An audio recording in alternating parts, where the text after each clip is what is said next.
thank you very much. Please sit down. Please, thank you. We have a lot of great political leaders, and the biggest political leaders around, I guess you could say, but by far much bigger are the business leaders. It's not even close.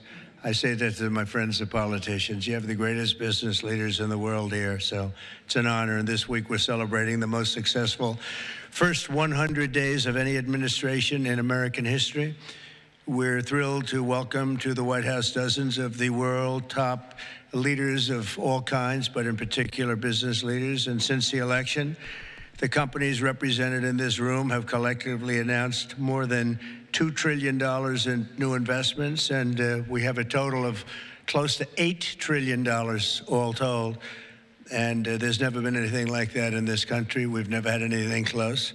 I would say if you looked at the last administration, probably for 4 years they did maybe less than one, and we've done almost 8. I would say we'll be above 8 in a period of 2 months. So something happened. I think two things happened. November 5th happened, and November 5th gave you tariffs, intelligently used tariffs and various other forms of incentive. But it's really amazing. There's never been, I don't think there's ever been anything like this anywhere in the world. Together, we're going to bring back the most beautiful words. I always say made in the USA, the most beautiful words. We're going to have made in the USA like we haven't had before in a long time. In addition to the business leaders whose companies I will mention in just a moment, we have some great people, great senators. Marcia, where are you? Where are you, Martha? Marcia, thank you very much. Marcia Blackburn, Bill Cassidy. Bill, thank you, Bill. Ashley Moody. Ashley, thank you. And John Husted. John, thank you very much. And Representatives Byron Donalds, Buddy Carter, Rob Whitman, Mark Alford, Mike Rogers, Richard Hudson, and Abe Hamadeh. Thank you all very much.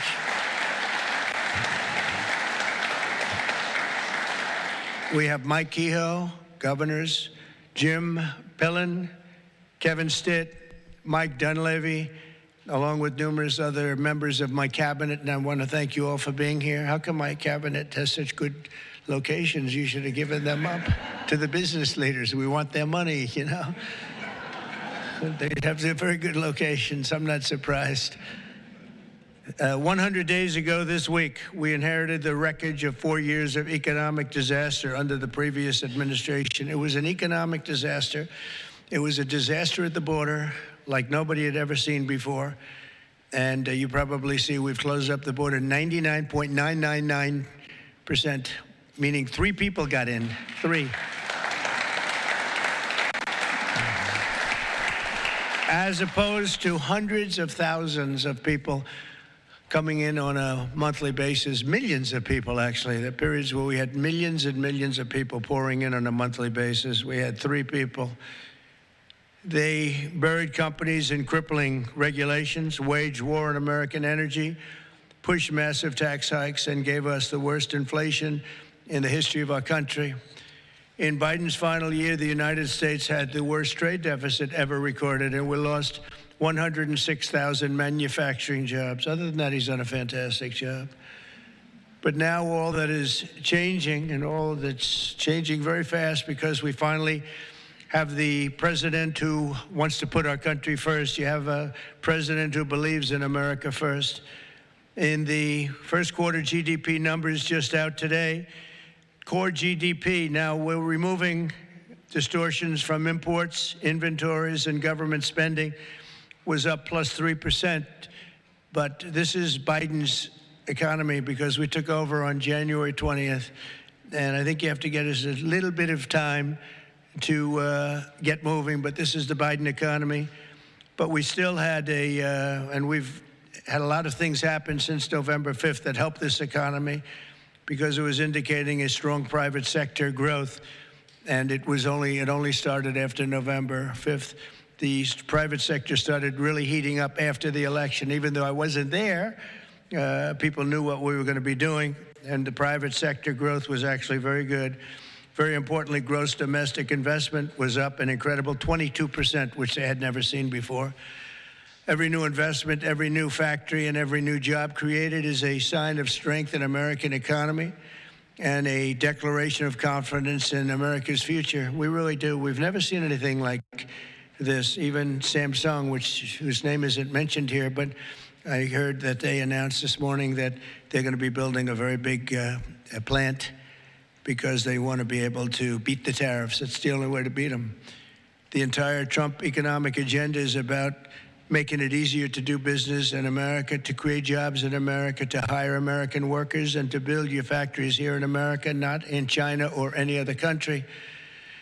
And we're dealing with many, many countries right now, I will say. And I think I can say for Scott and for Howard and for some of the people that are dealing, there are too many to handle. I mean, to be honest with you, I'd love to hire some of the people running these companies. Boy, would you do a good job.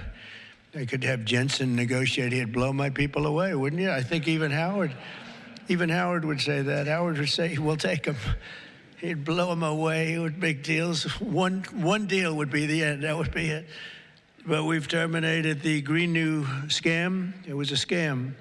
And halted tens of billions of dollars of money, wasteful deficit spending. It was like throwing money right out the window. And in the coming weeks, we'll pass the largest tax cuts in American history.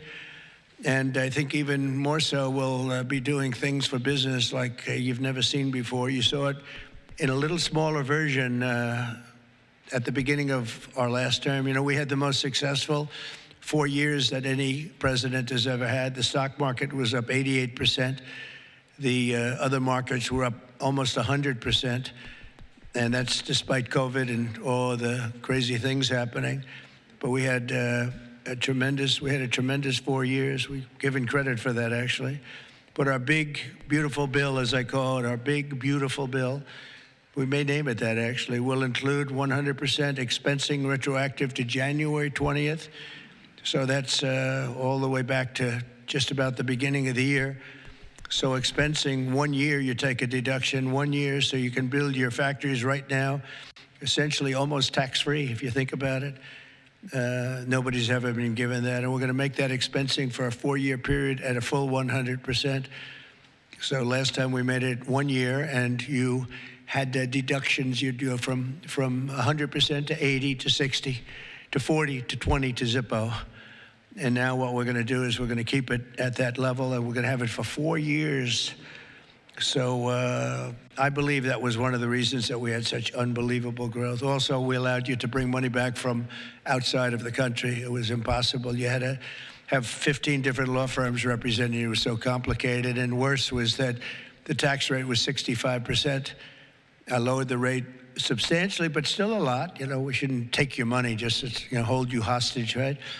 So we lowered it to a reasonable amount, and we took in trillions of dollars, came back. Apple brought in a tremendous amount of money. A lot of the companies here brought in a lot of money, and the businesses represented today clearly understand that if you build your factory in the United States, your tariff rate is zero, and you have other advantages too, and not the least of which is what I just said, having to do with the bill. Now, we have to get that bill approved, so call your local representative, please, and make sure that we get it approved, because I don't want to talk too early, but we're doing well with the Republican Congress. We have the Senate is doing great, and the House is doing great.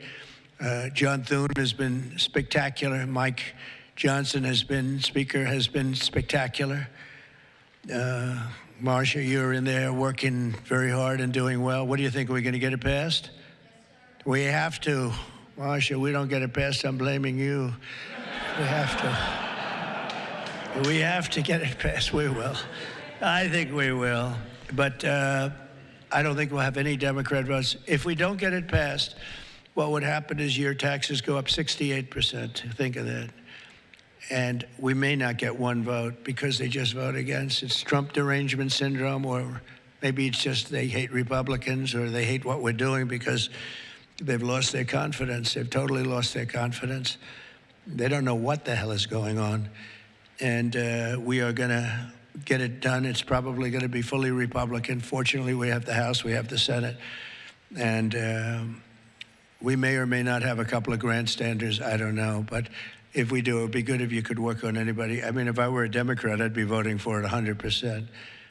Because I think it's very dangerous politically not to vote for it. Think of it, your taxes go up almost 68%. So, but it looks like we're in good shape, I think, and hopefully we'll get it approved. It'll be the biggest bill ever approved in the history of our country, and it'll be the biggest tax cut ever approved in the history of our country. And in addition to that, regulations, which I'm doing in and outside of the bill, will be as big or bigger than we did last time. We have the record for regulation cuts in the 4 years. We cut 4 times higher than any other president in a 4-year period. And we're talking about 8 years and 2-term presidents. We're 4 times higher than any other president in terms of regulation cuts. And I went to a friend of mine who happens to be in the room, one of the biggest business leaders. I won't mention him because I don't know, maybe he'll like it, maybe he won't. I said to him, so if you had your choice between the big tax cut last time and the big regulation cuts, which were the biggest, again, the biggest we've ever done, I would have said taxes, but he would have said regulation. I said, which was more important to you? And he said, if I could only have one, yeah, if you could only have one, he said, most important would have been regulation. The regulation was more important than the tax cut.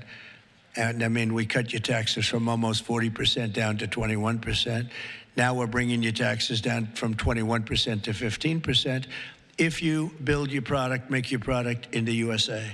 So if you make it in the USA, those chips, those beautiful chips, we'll make those suckers in the USA, and you're going to be all the way down to 15%.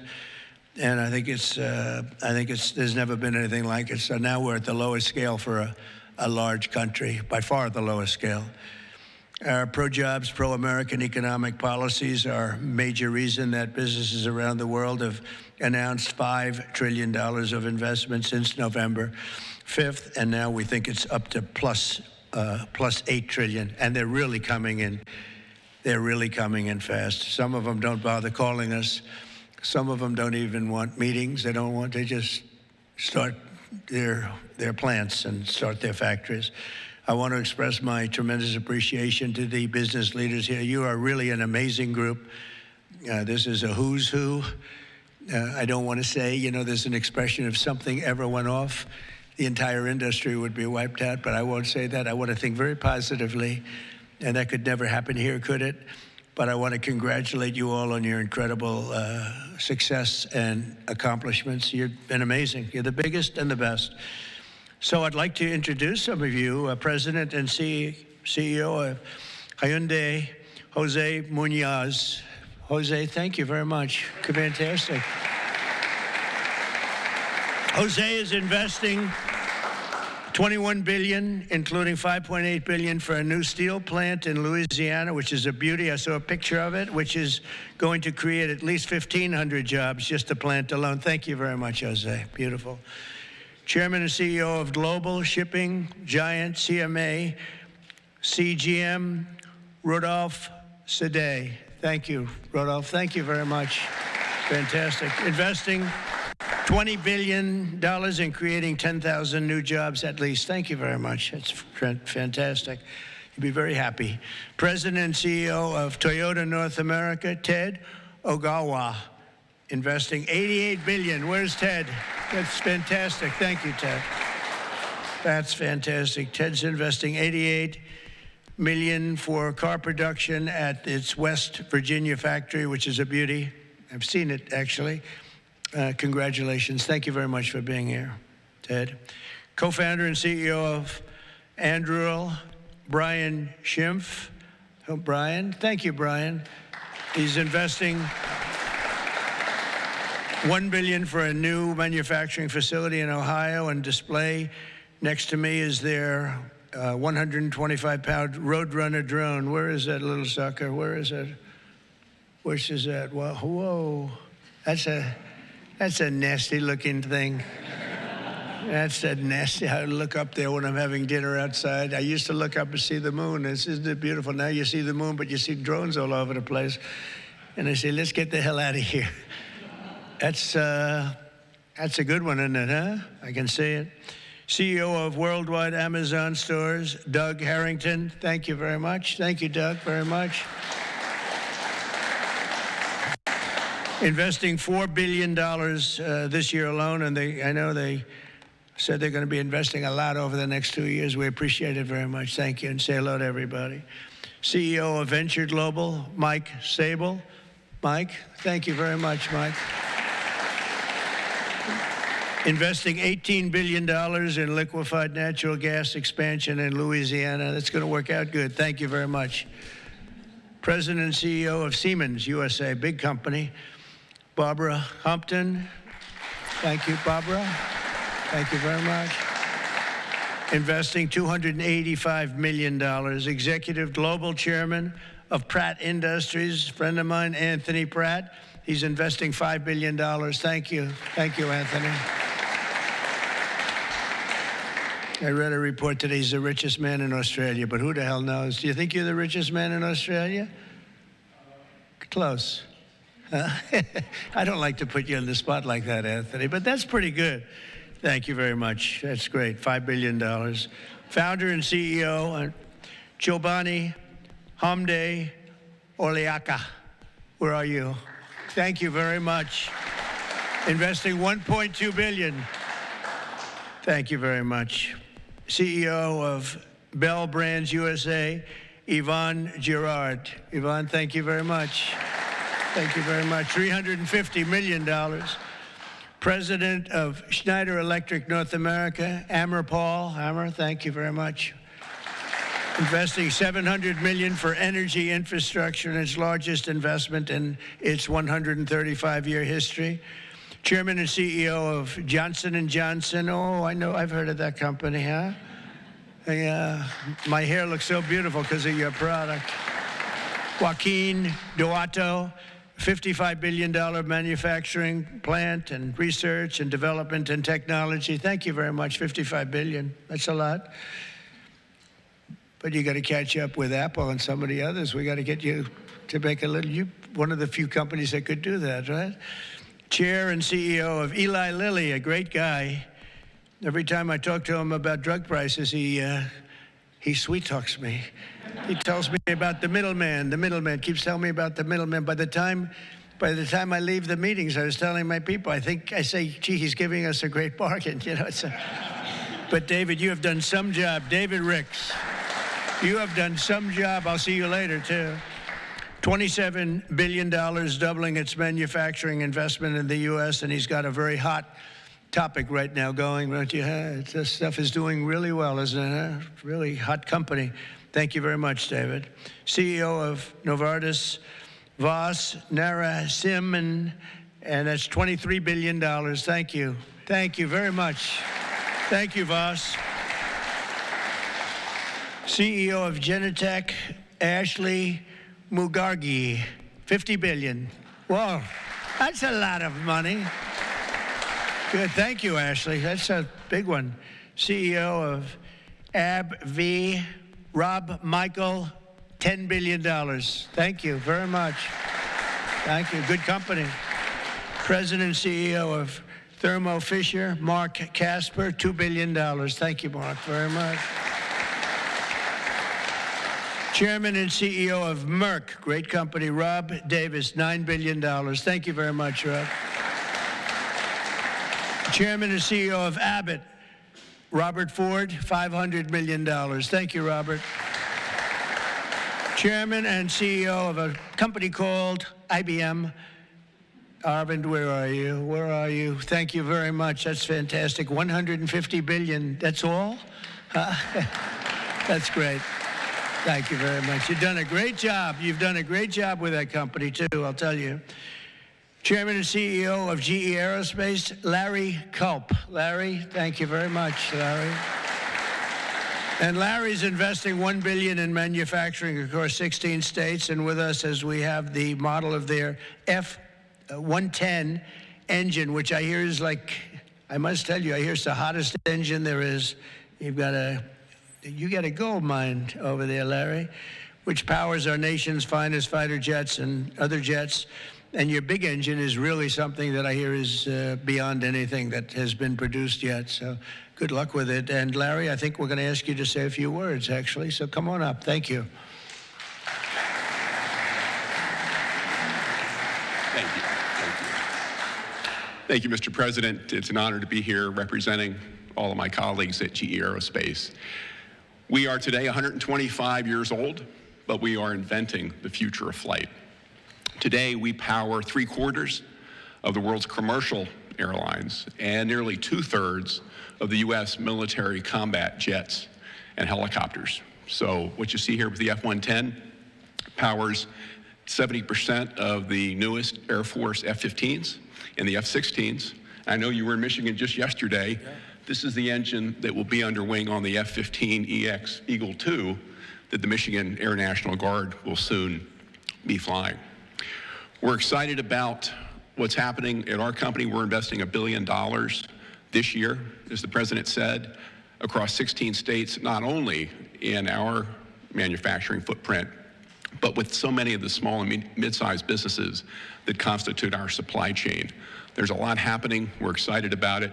Mr. President, thank you for what you're doing, not only to revitalize U.S. manufacturing, but helping ensure that the U.S. aerospace industry, one of our biggest net exporters, continues to lead the world in innovation. Thank you. Thank you. Great job. And he has done a really great job. You took over a slightly troubled company, and now you've made it hot as a pistol. So that's really an amazing job you've done in a short period of time. Also with us is Chairman and CEO of SoftBank, Masa. Where's Masa? Masa, come on up here, Masa. Masa has pledged $200 billion plus another $500 billion with Oracle and OpenAI for a total of $700 billion. Thank you, Masa. Come on up, please.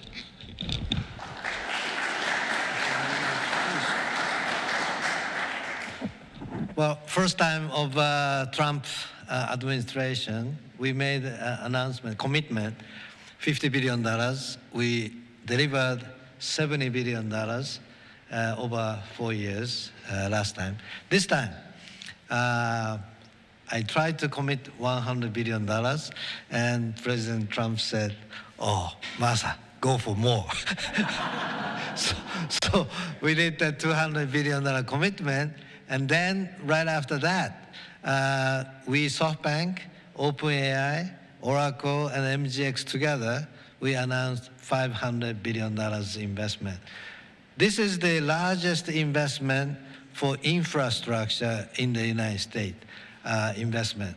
And I think this is more than the scale. The importance is this is the largest infrastructure for the AI, which is the future of mankind, I believe. It's going to change every industry, every way of how our mankind's lifestyle of the future. I am committed. U.S. is the center of innovation. U.S. must continue the leadership of AI. Thank you very much. Thank you. Thank you very much. Thank you very much, Masa. Been a friend of mine for a long time. These guys are mover. We got to say, you are really something. It's great. We appreciate it, too. It's great spirit, great genius. Tim Cook from Apple is pledging, not only pledging, is committed to $500 billion. They're going to build plants all over the country, 7 or 8 different states. They've already started. And so I want to thank Tim. That's such a big investment for somebody that, had them pretty much in one location, as you know. Now they're coming into the United States, I believe, because of the spirit and the tariffs and the incentives. So that's Apple for $500 billion. And one of the most brilliant men that you'll ever meet, a man that's done in a short period of time something that is incredible.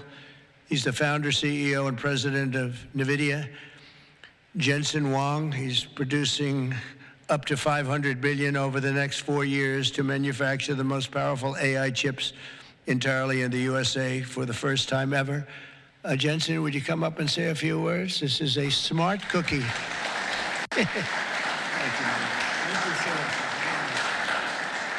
Thank you, Mr. President. It's a great honor to be here. NVIDIA reinvented computing for the first time after 60 years. In fact, Ervin at IBM knows quite well that the computer has largely been the same since the 60s. The IBM System 360 described really quite perfectly the computer that we use today. Central processing units, operating systems, the separation of hardware and software, I/O subsystems, multitasking.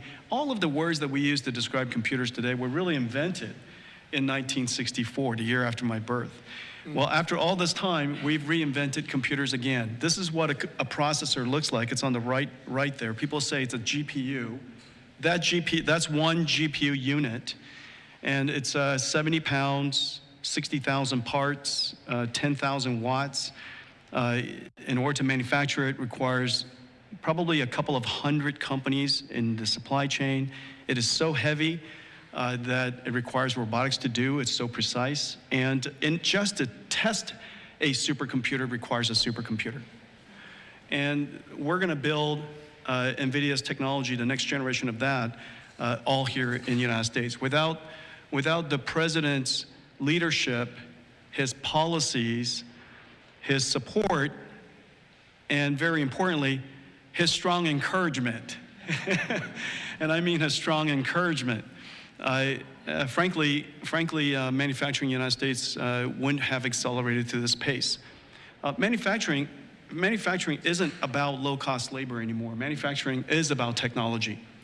And most of the factories that build these systems today are the most advanced factories in the future. And we're going to use artificial intelligence and robotics and omniverse digital twin technology to make it possible for us to create the factories of the future. And we ought to build it. We ought to build it right here.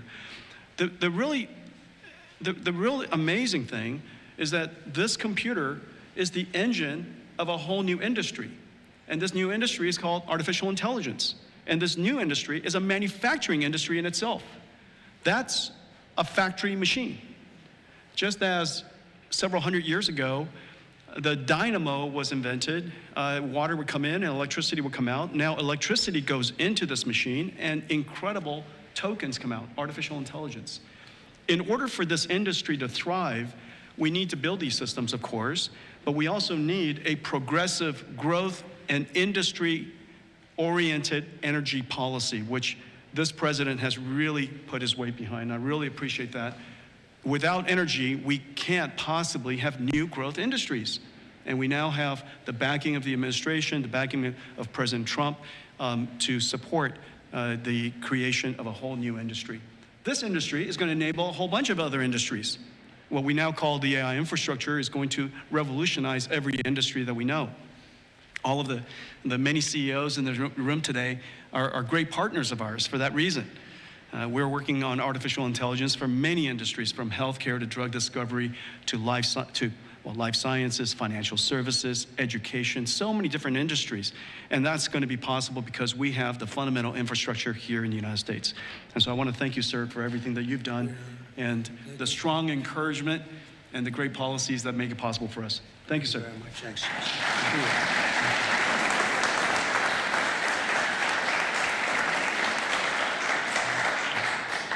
Another brilliant man. You know, we have brilliant people here, and we like brilliant people, actually, but we have a lot of brilliant people in this group, and it's an honor to be with you. Past 100 days have been fighting to reclaim our jobs and bring our country back to a level that it's never seen before, and again, renew the American dream, which is what we're doing. We have tremendous spirit. I don't know if you've heard, but it's become really quite a story. I see Pete's right over here, Secretary of Defense. We have the largest number of new enlistees or people enlisting in the military forces that we've ever had. And if you remember, 6 months ago, we couldn't get anybody to sign up. That's a big turn in a very short period of time. And November 5th had a lot to do with that, and our Secretary of Defense and a lot of the people that you see sitting here really had a lot to do with that. There's great spirit. I can say that also with the police forces throughout the country. We're having a hard time filling them up. It's a dangerous job, but now we have waiting lists at almost every place. And that's an amazing accomplishment when you think. It's amazing.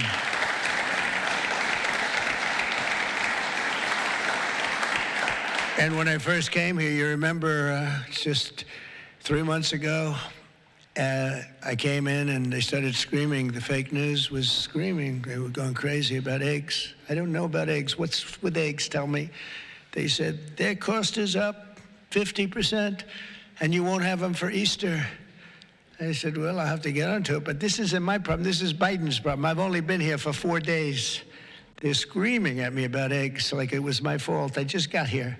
Didn't know anything about it. We got it taken care of, and eggs dropped 87% in the last short period of time, and everybody had eggs for Easter. In fact, we had a big Easter egg hunt on the lawns. We had 48,000 people actually came, and we had a lot of eggs. I don't know how many, but there were a lot. We didn't use plastic. They said, could you use plastic eggs? This is in early January, and I see our Secretary of Agriculture is here. Would you stand up? You did a great job. You got me out of a lot of trouble.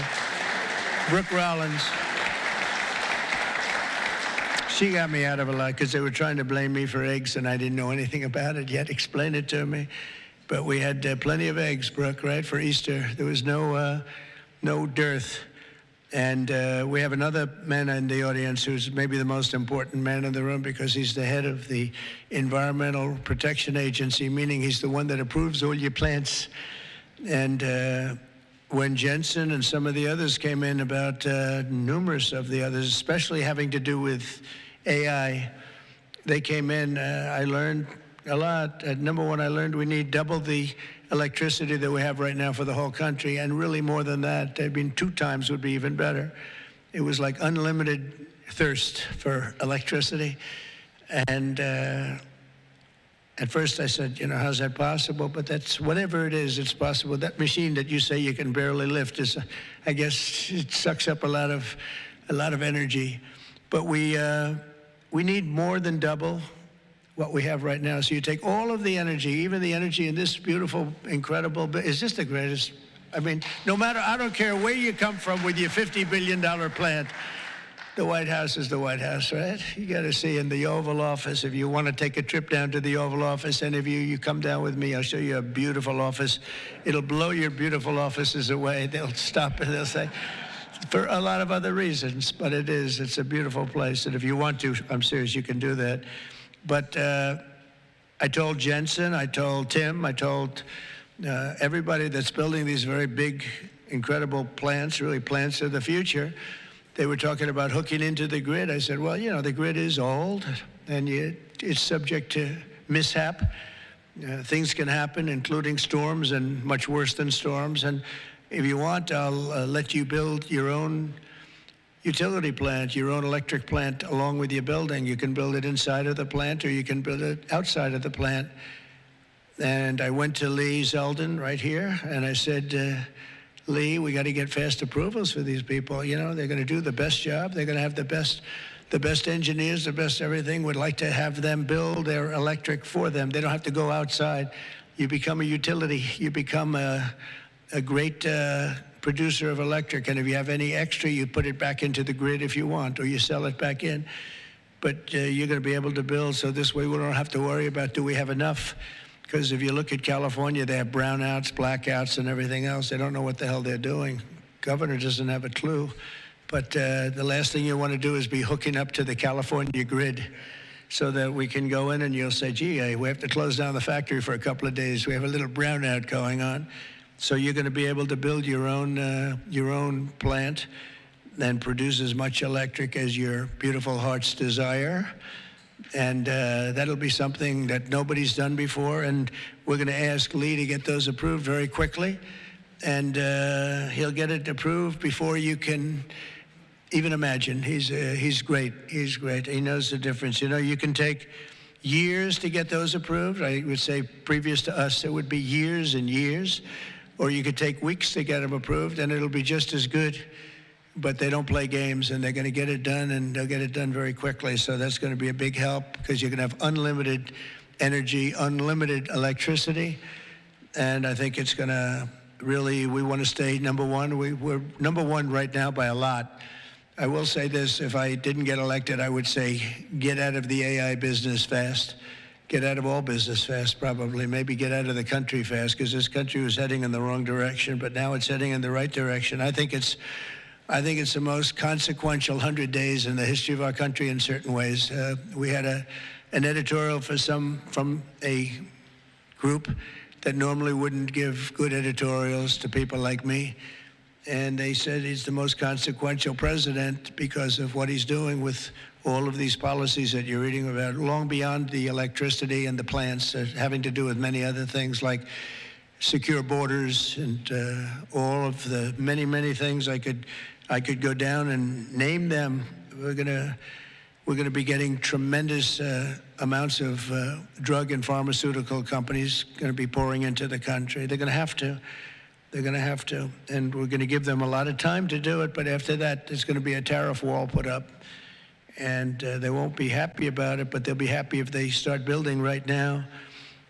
Right now, it's going to be build, and after a certain period of time, it's going to get tougher, and then it's going to be real hard to do business in this country. So for the pharmaceutical companies, chip companies, a lot of different companies, we're all set to really grow. Groceries are down. The grocery prices are down. Gasoline prices are down. We had some gasoline selling for $1.98 a gallon just recently in 3 different states over the last 2 days. It was at $4, and it was higher than that in some places. It was over $5. We have it way down. Energy prices are down all over the country. Mortgage rates are actually down slightly, even though I have a guy in the Fed that I'm not a huge fan of, but that's all right. These are minor details. Don't tell him I said that, please. As the cameras rock and roll back there. No, he should reduce interest rates. I think I understand interest a lot better than him because I've had to really use interest rates. But we should have interest rates go down. It would be positive, but it's not going to matter that much because ultimately what we're creating has much more to do with other things than it does just pure interest rates. But it would be nice for people wanting to buy homes and things. The prescription drug prices just saw the largest monthly decline ever recorded.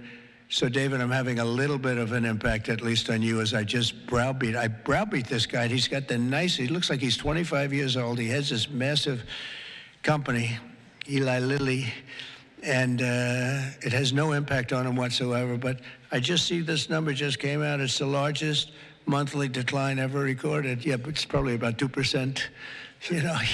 They did that to make me feel a little bit better. But I appreciate it. We have achieved the lowest number of illegal border crossings in U.S. history, and we're at a level that nobody thought we could get to in 2 years, let alone a couple of months. And I think Kristi Noem is here someplace. Where is Kristi? She's here. Stand up, Kristi. And Tom Homan. And I see Linda. Stand up, Linda. You're doing so good. Education. We're bringing education back to the States, where it belongs. And she's been incredible. She's very upset with Harvard. They have $53 billion in a fund, and yet they want more grants. And it looks like we're not going to be giving them any more grants, right, Linda? And, a grant is at our discretion, and they're really not behaving well, so it's too bad. But our country is roaring like never before. Nobody's ever really seen anything like this. And again, the big thing is whether it's $8 trillion or even more than that, by the end of the year, it could be a number that would be, I think it's already, there's never been anything like it, but this is in a period of a couple of months. I think by the end of the year, the numbers will be just staggering. It's really going to be something very special, and I'm very honored to be with you. And I'd ask if anybody has any questions, please. This is your time. This is your time. You'll be live on television, all the fake news back there.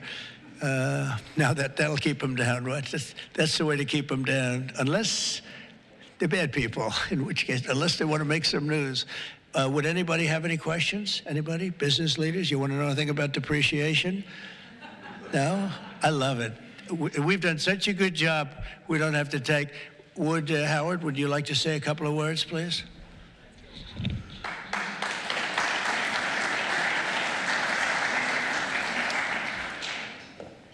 The president talks about $8 trillion coming into America. And there's only one reason it's coming in. It's because he's finally set an industrial policy for the United States of America. We are the greatest economy in the world. We finally have a president who understands that we need to reindustrialize. We need to be made in America, made in the USA. And you feel it. You feel it with these leaders. You feel it across all your peers. Everyone feels it. It's coming back to America, and we are going to be rocking. So thank you, sir. Great job. Great job. So thank you very much, everybody. And for the business leaders, if any of you would like to come down to the Oval and say hello, if you've never seen it, if you have seen it, just go home and enjoy your lives, count your money. But if you'd like to come down, I'm heading down there now. And again, thank you very much, everybody. Pam, you're doing a fantastic job. You're doing a fantastic job. Thank you very much. Thank you, everybody. Thank you.